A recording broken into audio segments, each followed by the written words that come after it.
நல்லா காரசாரமாக high protein rich soya pepper fry எப்படி செய்யுதுன்னு பார்த்தலாமா?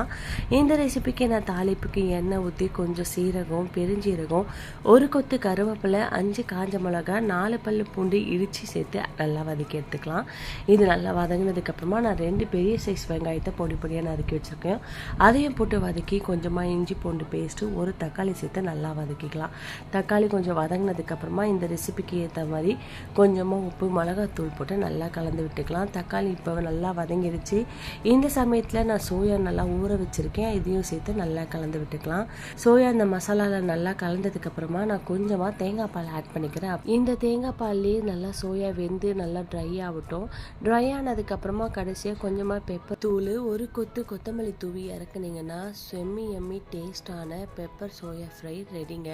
இது வெயிட் லாஸ் பண்ண நினைக்கிறவங்க கூட கண்டிப்பாக சாப்பிடலாம். Heat healthy and stay happy.